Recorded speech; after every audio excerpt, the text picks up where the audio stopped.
C'est bon normalement. Bon, je suis Dr Lonissi, je suis assistante en hépatogastro-entérologie de l'hôpital central de l'armée. On va voir ensemble aujourd'hui la conduite à tenir devant un ictère. On va faire une petite théorie, un petit rappel, les étiologies et tout, et on va finir par un cas clinique. Comme introduction et comme définition, on définit l'ictère comme une coloration jaune des téguments et des muqueuses, en rapport avec une augmentation du taux de la bilirubinémie totale, qui est supérieure à 10 mg par litre ou à 20 millimoles par litre. Le diagnostic de l'ictère est facile. Il se base surtout sur la clinique, mais la recherche étiologique est parfois difficile avec de multiples étiologies, que ce soit par rapport à l'ictère à bilirubine conjuguée ou à l'ictère à bilirubine non conjuguée. Nous, ce qui nous intéresse bien sûr, c'est la bilirubine conjuguée. La bilirubine non conjuguée, on va adresser le patient en hématologie. Bon, pour l'examen, les examens morphologiques qui sont intéressants, on a l'échographie abdominale et la bili-IRM, qui sont des examens clés à demander devant un ictère cutanéo-muqueux d'origine cholestatique. Dans notre conduite à tenir, on va affirmer l'ictère, on va éliminer les diagnostics différentiels essentiels et on va rattacher l'ictère à une étiologie précise par rapport soit à une bilirubine non conjuguée ou à une bilirubine conjuguée. On dit souvent un ictère à bilirubine à prédominance conjuguée ou à prédominance non conjuguée. C'est quand la proportion est de 2/3 à prédominance conjuguée, on dit c'est par rapport 2/3 ou plus de la bilirubine conjuguée. Bon. On va passer à la plaque suivante. On va reconnaître l'ictère. Le diagnostic de l'ictère, comme je vous ai dit, il est facile. On a l'ictère, si on a un taux de bilirubine total entre 15 et 30 mg, on aura un ictère conjonctival seulement. Si le taux est supérieur à 30 mg par litre, l'ictère devient franc et cutanéo-muqueux généralisé. Dès qu'on voit le patient, c'est flagrant, l'ictère est flagrant. Le diagnostic est clinique, comme je vous ai dit, il sera confirmé par la biologie, par le dosage de la bilirubine totale et la bilirubine directe. Le diagnostic peut parfois être difficile quand l'ictère est discret, quand l'ictère est associé à une pâleur intense. Par exemple, on a un malade qui a une cirrhose, il consulte, il a de l'ictère, mais il a aussi une hémorragie digestive, un taux d'hémoglobine à 5 et tout. Quand il y a une association, parfois on ne peut pas faire la part des choses. Et aussi chez certaines ethnies, chez les Asiatiques et les Noirs. On a reconnu l'ictère, on doit éliminer les diagnostics différentiels de l'ictère, qui sont une pâleur intense, une hypercaroténémie en rapport avec soit une insuffisance rénale, soit une hyperthyroïdie, le pseudo-ictère picrique qui est en rapport avec l'acide, le dépôt d'acide picrique. Bon, l'hypercaroténémie, on peut faire la différence des choses avec l'ictère, on n'aura pas de coloration des conjonctifs. C'est un ictère, c'est une coloration cutanée seulement. Troisièmement, pour le pseudo-ictère picrique qui est dû au dépôt de l'acide picrique qui se retrouve dans certains produits qu'on utilise dans les industries. L'amibiase ancienne avec la couleur de patate ou un teint grisâtre qui est en rapport avec le passage de l'amibiase au niveau de la circulation sanguine. Et certains antibiotiques. Après avoir éliminé les diagnostics différentiels, on passe au diagnostic étiologique. Notre enquête étiologique doit toujours commencer par un interrogatoire.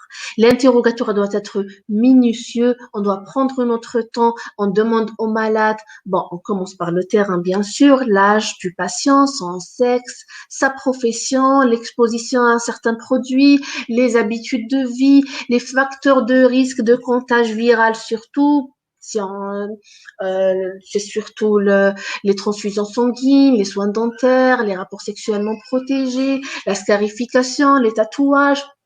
Après ça, on passe aux antécédents du patient. Les antécédents de lithiase biliaire, par exemple, la prise de médicaments, hépatotoxiques, de drogue, l'existence de diabète, d'une hémopathie déjà connue, traitée en rémission, d'un ictère gestationnel chez la femme, d'antécédents familiaux d'ictère ou d'hépatopathie. Après le terrain et les antécédents, on passe au caractère de l'ictère. On doit préciser ses prodromes, le mode de début. Est-ce que c'est un ictère progressif? Est-ce que c'est un ictère fluctuant? Est-ce que le début est brutal, progressif, le malade fonce progressivement? On passe aux circonstances d'apparition, de l'évolution. Comme je vous ai dit, est-ce qu'il est progressif, fluctuant? Et les signes associés de cholestase. Est-ce qu'il y a l'existence d'urine foncée, de sel décoloré, de prurite, les signes d'hémolyse, l'existence de signes digestifs, par exemple des vomissements, diarrhée,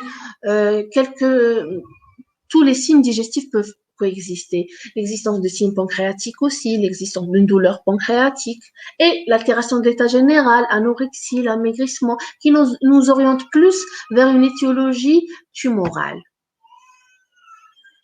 Après l'interrogatoire, on passe à l'examen clinique.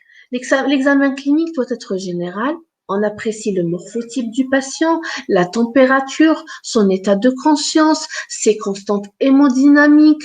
On doit examiner la peau et les phanères, l'examen de la peau, des muqueuses, des conjonctives. L'examen doit être général, le patient doit être dévêtu, on prend notre temps à l'examen clinique. Par la suite, on passe à l'examen de l'abdomen.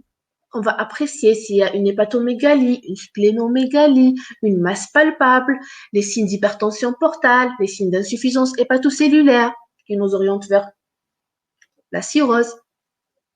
On doit compléter notre examen clinique par un toucher rectal et on doit faire un examen complet, pas seulement un examen général et abdominal, on doit faire tous les examens, surtout de tous les appareils et surtout l'examen neurologique à la recherche d'encéphalopathie hépatique, des signes qui nous orientent vers la maladie de Wilson et l'examen des aires ganglionnaires. Après l'examen clinique, on passe aux explorations. Le bilan qui sera demandé en première intention chez un patient qui présente un ictère, c'est un bilan de routine. On doit demander une numération formule sanguine avec un taux de réticulocytes, bien sûr. On va faire le bilan hépatique avec la bilirubine conjuguée et non conjuguée pour orienter notre prise en charge. On va faire un bilan de routine, bilan rénal, ionogramme sanguin, une glycémie. On fait un ASP et surtout l'échographie abdominale qui est un examen de référence. On va parler par la suite de l'échographie dans notre cas clinique. Pour le bilan de deuxième intention sera la biologie. La biologie sera orientée déjà après avoir eu le pourcentage de la prédominance de cet ictère, de cette bilirubine totale. Si c'est à prédominance conjuguée, on va demander les sérologies virales, un bilan cuprique, un bilan martial, un bilan d'auto-immunité. Et si la prédominance, elle est par rapport à la bilirubine non conjuguée, c'est surtout le dosage de l'aptoglobine, un médulogramme, le test de Coombs, les enzymes érythrocytaires. Et pour la morphologie, si on suit la morphologie en deuxième intention sera orientée après l'échographie. Si on va demander une endoscopie haute à la recherche d'une hypertension portale endoscopique, on va examiner la papille, s'il y a un ampulum, s'il y a une infiltration d'une tumeur extradigestive et tout. On peut demander aussi la tomodensitométrie, la bili-IRM ou cholangio-IRM. La CPRE, puisque c'est un examen invasif, sera demandé à visée plus thérapeutique, comme le drainage transcutané transhépatique. L'écho-endoscopie aussi, c'est un examen à demander en deuxième intention. C'est surtout pour l'examen la recherche de lithiase, moins de 4 ou 3 mm, le petit lithiase non objectivé à la bili-IRM. La ponction biopsie du foie, c'est surtout quand la cholestase, elle est intrahépatique.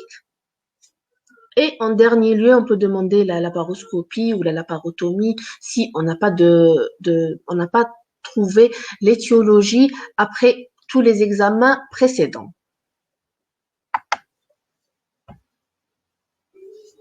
Voici un petit algorithme qui nous montre comment on prend en charge un patient qui a une ictère.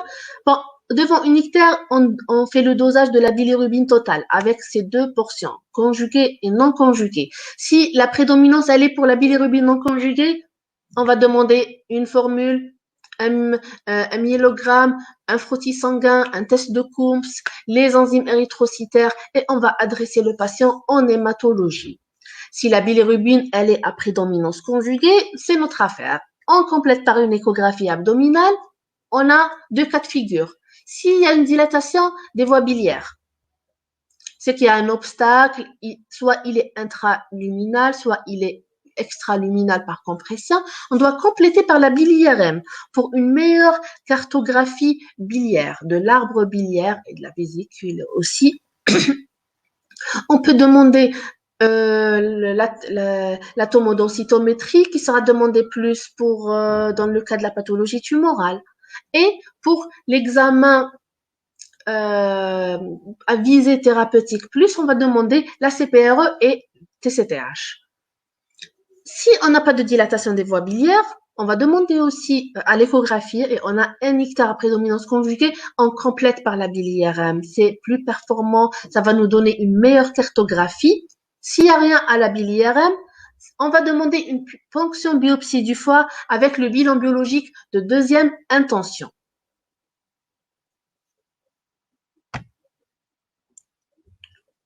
Les étiologies, quand l'ictère est à bilirubine non conjuguée, c'est surtout l'hémolyse. On a les hémoglobinopathies à type de drépanocytose, de bêta-thalassémie. On a les anomalies membranaires, la maladie de Minkowski-Chauffard, l'hémoglobinurie paroxystique nocturne, les enzymopathies avec les déficits en glucosylphosphate déshydrogénase, en pyruvate kinase. C'est des étiologies hématologiques. La pathologie extracorpusculaire, pardon, c'est surtout immunologique, soit par auto-anticorps, allo-anticorps, l'origine médicamenteuse, ou non immunologique par rapport aux toxiques d'origine infectieuse, comme dans le paludisme, d'origine physique, radiation, ou mécanique. Aussi, les autres étiologies hors bilirubine, quand l'ictère est à bilirubine non conjuguée, mais en dehors de l'hémolyse, on a l'érythropoèse inefficace, avec une destruction des précurseurs érythrocytaires dans la moelle osseuse. On a la résorption de gros hématomes, on a la diminution de la captation hépatocytaire de l'hémoglobine d'origine médicamenteuse surtout, on a une diminution de la glucuroconjugaison, dans la maladie de Gilbert, qui est une maladie à transmission autosomique dominante, on a un déficit partiel. Alors, on a un patient qui consulte pour un taux de bilirubine, pour un ictère fluctuant, minime, conjonctival généralement. On va doser le taux de bilirubine total. Il est plus ou moins élevé. Il est à prédominance non conjuguée. Le taux est aux alentours de 40 à 60 mg par litre. Il n'y a pas d'autres éléments, il n'y a pas de cholestase, il n'y a pas de cytolyse, l'ictère est fluctuant, il est souvent aggravé par la fatigue, l'exposition, c'est surtout la fatigue et le surmenage. Et quand on fait une ponction biopsie du foie, elle est normale. La maladie de Gilbert est une maladie bénigne qui ne nécessite, on doit faire le diagnostic de la maladie de Gilbert. Une fois le diagnostic est fait, il n'y a pas de suivi, c'est l'hygiène de vie seulement. Pour la deuxième étiologie, c'est la maladie de Crigler-Najjar de type 1 et de type 2 qui se voit, le type 1 se voit surtout chez le nouveau-né, en néonatal, et le type 2, on a l'apparition de l'ictère chez l'enfant avant 10 ans.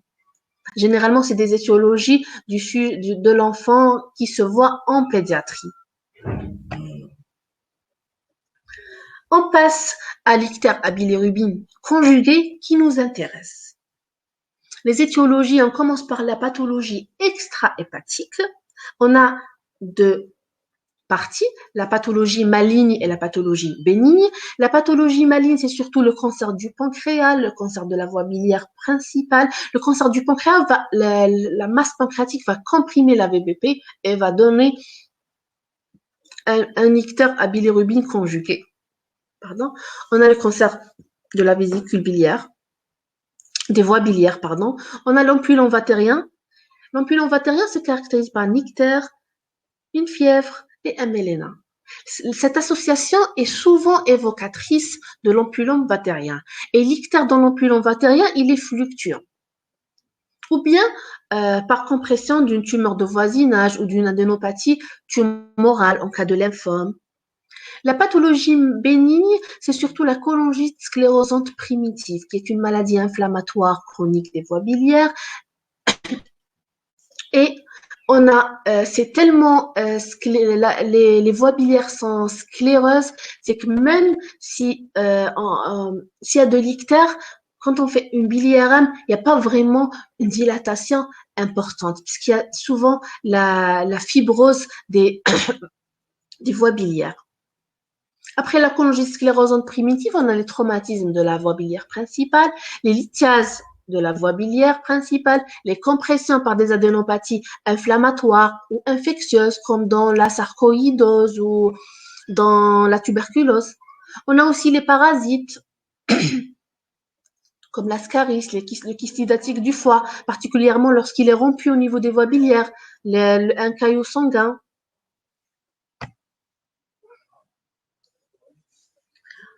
Après la pathologie extrahépatique, on passe à la pathologie intrahépatique. C'est surtout les hépatites aiguës.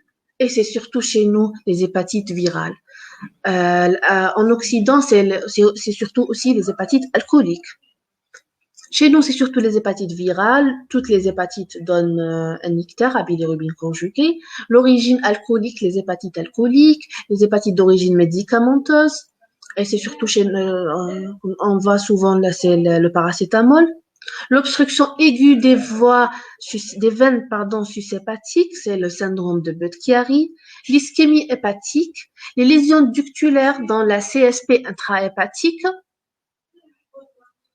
ou la CBP aussi, les tumeurs primitives dans le carcinome hépatocellulaire, le carcinome fibrolamellaire, et aussi les tumeurs secondaires, surtout aux tumeurs, au cancer de l'estomac, au cancer colorectal, qui donne beaucoup les tumeurs, les localisations secondaires hépatiques. Il y a aussi le cancer du sein aussi.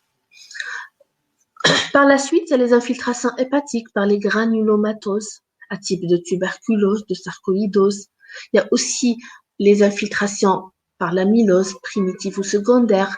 Il y a les infiltrations par un lymphome, par exemple, les infiltrations malignes.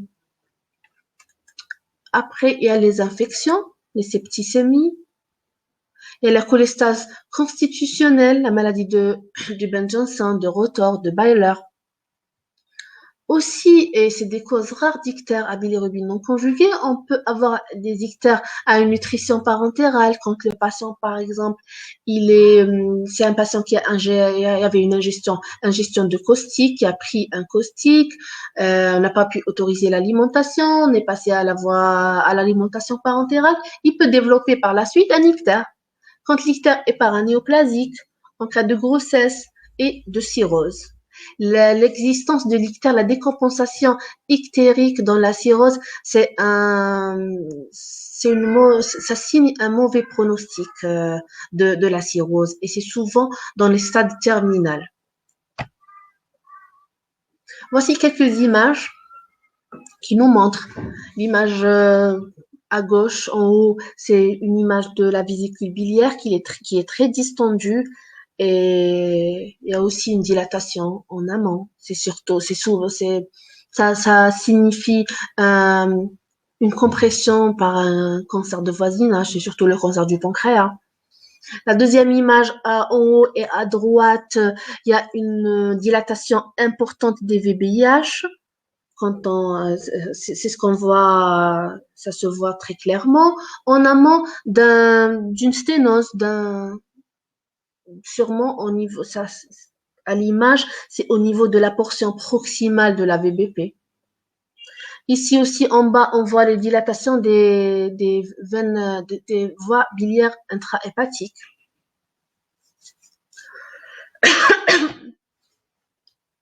Et maintenant, on passe au cas clinique. C'est Madame BF, elle est âgée de 60 ans. Bon, l'histoire de la maladie ou les symptômes sont là depuis 48 heures. C'est une douleur brutale de l'hypocondre droit qui irradie en hémiceinture dans le dos et qui gêne la respiration. Elle est calmée par l'injection de Spasfon. Dans l'après-midi, la crise réapparaissait accompagnée de frissons et de vomissements bilieux. À l'interrogatoire, on apprend que depuis quelques mois, elle présente des épisodes similaires, moins intenses, associés à une jaunisse. Vous allez répondre aux questions. La clinique, son poids est à 76 kg, sa taille elle est à 159 cm, elle est fébrile à 38,9, sa tension artérielle est correcte, son pouls est à 100 par minute. Elle présente un ictère conjonctival, à l'examen abdominal, elle a une sensibilité de l'hypocondre droit, sans défense ni masse palpable. Il y a un signe de Murphy positif, il n'y a pas de lésion de grattage, pas d'acide, pas de signe d'hypertension portale, l'examen cardiovasculaire est normal et les aires ganglionnaires sont libres. Son bilan biologique retrouve une hyperleucocytose à 16 000, à polynucléaire neutrophile, un taux d'hémoglobine correct, un taux de plaquettes à 180 000, un TP à 55% avec un facteur 5 à 89%. Un taux de créatinine qui est correct, une légère cytolyse avec des azates à 90 et des alates à 98, une lipasémie normale, un taux de bilirubine total à 50 micromoles par litre à prédominance conjuguée. Quel est le diagnostic le plus probable selon vous? Vous allez répondre. Est-ce que c'est une hépatite aiguë? Est-ce que c'est vous allez répondre A, B, C, D. Est-ce que c'est une angiocolite par obstacle de la voie biliaire principale, probablement d'origine lithiasique? Est-ce que c'est une leptospirose ou c'est une hémolyse?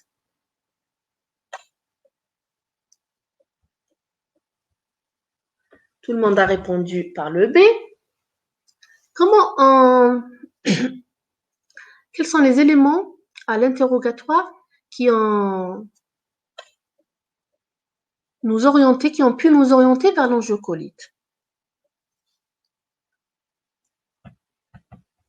Tout le monde a répondu par la bonne réponse. C'est une angiocolite par obstacle sur la voie biliaire principale, probablement d'origine lithiasique. Oui, en cas d'angiocolite, on a une hyperleucocytose. La triade, oui, je suis tout à fait d'accord, Haja. On a le terrain, on commence par le terrain. C'est une femme, elle est âgée, elle est plus ou moins obèse, j'ai pas calculé son BMI, mais elle pèse 76 kg pour 1,59 m. Elle est soit en surpoids ou obésité. À la clinique, on a la triade, très bien, douleur, fièvre et ictère. La douleur, les caractéristiques de la douleur, sa douleur, elle était de type biliaire. C'est une douleur de l'hypocondre qui irradie en hémiceinture, qui remonte au niveau de l'épaule. C'est une douleur typique biliaire, de colique hépatique. Le syndrome infectieux, oui, en bretelle, exactement. Le syndrome infectieux avec frisson et fièvre, si on n'avait pas le syndrome infectieux, on avait seulement de l'ictère et des douleurs. On parle plus de lithiase, de LVBP et pas d'angiocolite. L'angiocolite, on doit avoir la triade.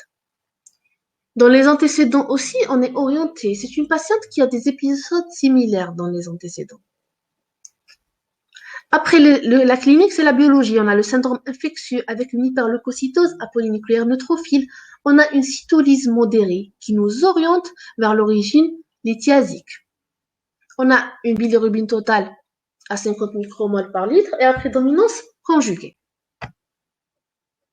Quel est le premier examen complémentaire à réaliser pour confirmer notre diagnostic?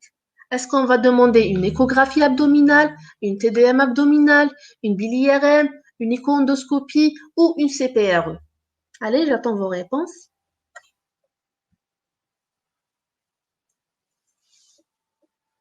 A, C,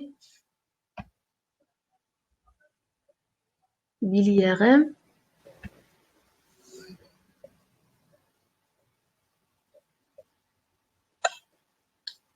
CPRE, BILIRM.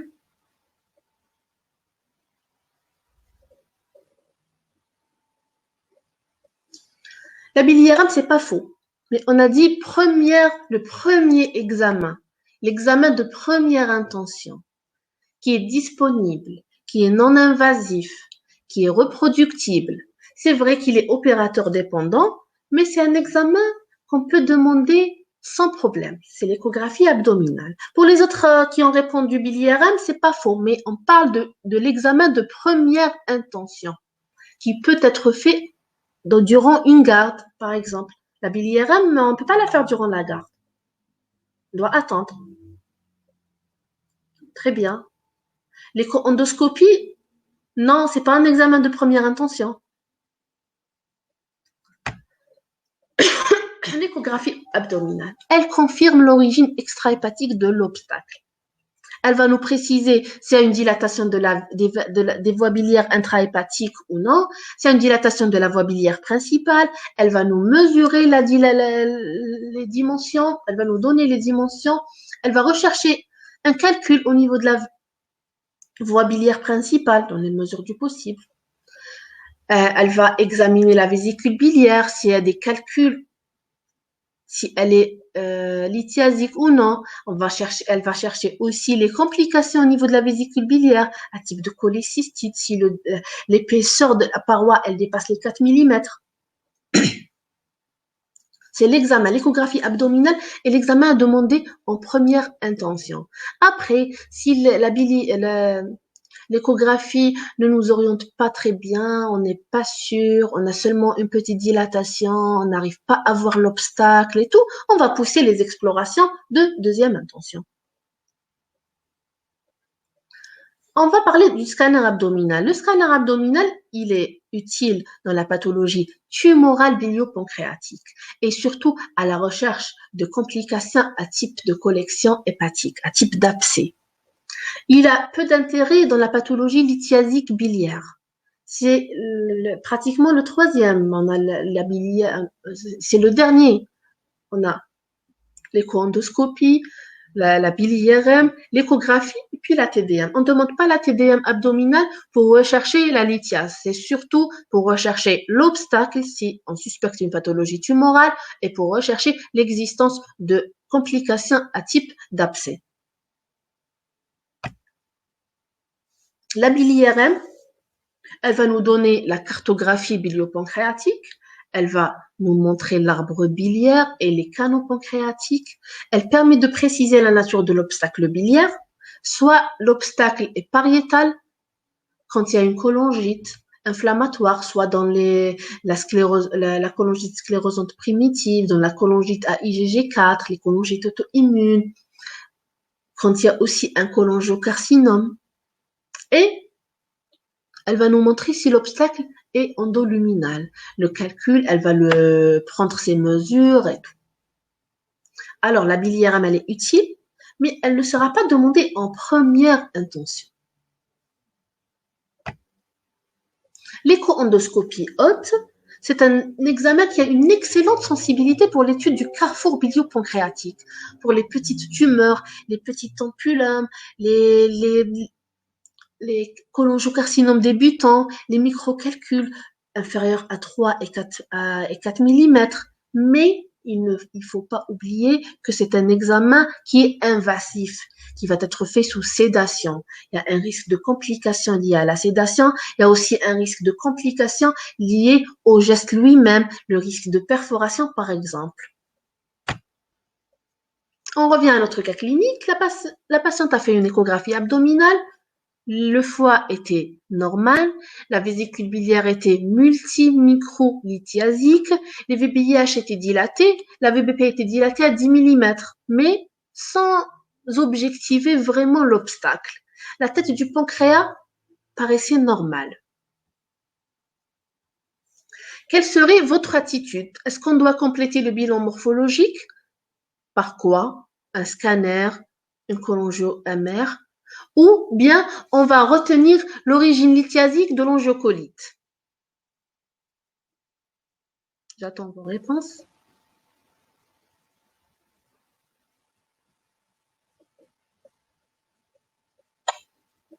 IRM.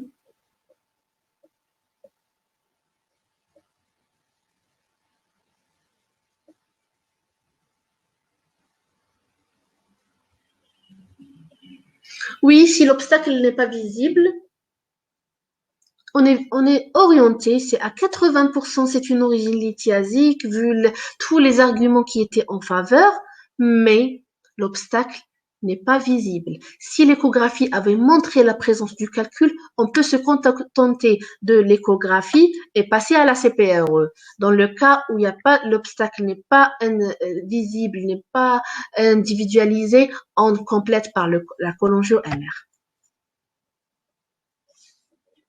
La cholangio-MR a montré une VBP dilatée à 11 millimètres en amont du lithiase au niveau du bas cholédoque, qui mesure 7 millimètres. Les VBIH étaient modérément dilatés et la vésicule biliaire était multilithiasique à parois fines, c'est-à-dire il n'y avait pas de cholécystite associée. Comme je vous ai dit, le diamètre supérieur à 4 millimètres de l'épaisseur de la paroi vésiculaire nous oriente vers une cholécystite. On peut avoir une cholangiocholécystite, une angiocolite seule, une cholécystite seule, une cholangiopancréatite, une cholangiocholécystopancréatique. Toutes les associations sont possibles. Quelle est votre attitude thérapeutique dans les 24 premières heures? Est-ce qu'on va adresser la patiente en chirurgie? Est-ce qu'on va faire une sphinctérotomie biliaire et on va extraire le calcul par voie endoscopique en urgence? Est-ce qu'on met la patiente sous antibiothérapie orale, on la libère avec vitamine K en injectable et on va la libérer chez elle? Et est-ce qu'on hospitalise avec une perfusion de sérum physiologique adapté au ionogramme sanguin, une antibiothérapie parentérale et une vitamine K? J'ai pas compris, on retient l'origine lithiasique, on fait d'autres examens. On fait l'IRM. On a fait l'IRM et je vous ai montré le résultat. B, sphinctéro, D.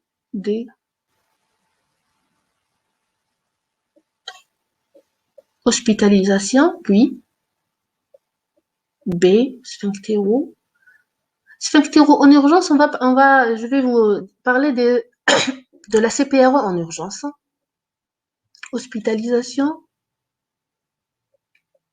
B, sphinctéro. Vous êtes plus soit sphinctéro, antisphinctéro et hospitalisation. L'angiocolite est une urgence diagnostique et thérapeutique. On doit hospitaliser le malade. En milieu chirurgical, dans les meilleures conditions, chez nous, en gastro, on prend les angiocolites.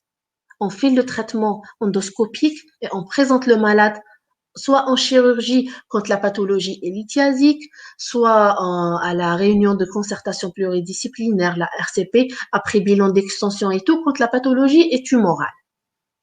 On doit hospitaliser la patiente. On demande un jeûne strict de 12 à 24 heures, le temps qu'on réévalue notre malade. On va mettre une voie veineuse périphérique et on doit hydrater notre patiente. Généralement, on donne 2 litres par 24 heures. Je me suis trompée, pas de sérum glucosé. On va alterner du sérum glucosé et du sérum salé et on va donner des électrolytes selon l'ionogramme sanguin. On va donner un traitement antalgique et antispasmodique, généralement à la douleur, et on va entamer une antibiothérapie parentérale. Double antibiothérapie, synergique, après, si dans les mesures du possible, des prélèvements bactériologiques, hémoculture au pic thermique au moment des frissons. Cette antibiothérapie doit être active sur les germes d'origine biliaire. Généralement, nous, qu'est-ce qu'on donne? On donne une céphalosporine avec du métronidazole. L'augmentin, s'il est disponible. Nous, on donne du claforan 3 à 4 grammes par jour, soit chaque 8 heures ou chaque 6 heures, avec du flagyl, 500 mg chaque 8 heures. Et on va demander un bilan pré-anesthésique. La sphinctérotomie endoscopique, oui, on doit la faire. Mais la faire dans les 24, 48 heures à 72 heures, il y a des indications précises. Sinon, on va la faire après avoir entamé le schéma thérapeutique et un bilan pré-anesthésique. Quelles sont les indications du drainage endoscopique en urgence?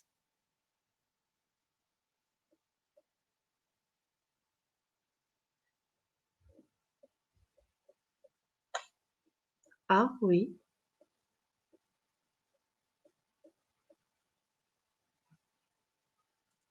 Ah oui. Tout le monde a répondu A. C'est une question à choix multiple. Oui, en cas d'angiocolite grave, chez un malade qui présente une angiocolite aiguë, qui est consulte chez nous, qui est hospitalisé, on doit stader notre angiocolite. Est-ce qu'elle est de grade 1, 2 ou 3 selon la classification de Tokyo? Une angiocolite grave avec l'insuffisance rénale, c'est pas faux. Non, la cholécystite aiguë, non, c'est pas une indication de drainage. La cholécystite aiguë, c'est une indication d'hospitaliser le patient en chirurgie, le mettre sous antibiotiques et l'opérer, faire la cholécystectomie. Les indications du drainage endoscopique en urgence, c'est l'angiocolite aiguë, grade 3, avec une hyperleucocytose importante, généralement c'est supérieur à 20 000, une thrombopénie associée, un TP bas, une insuffisance rénale. Ceux qui ont mis C, c'est pas faux. Si on a une angiocolite avec insuffisance rénale, c'est une urgence de drainage. On revient à notre cas clinique. Durant son hospitalisation, la patiente a bénéficié du drainage endoscopique avec l'extraction d'une lithiase de 6 mm et elle a été adressée en chirurgie générale pour cholécystectomie par voie cystoscopique. Tout est bien passé et la patiente, le lendemain de sa cholécystectomie, elle est sortie. Je vous remercie.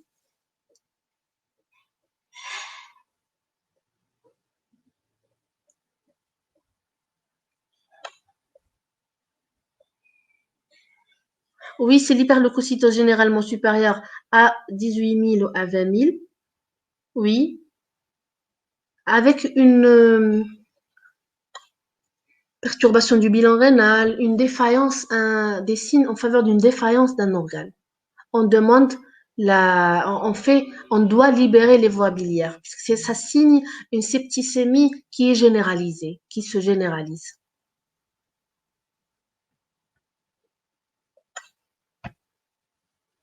Vous avez des questions? Oui, je serai au service. Demain, c'est la visite.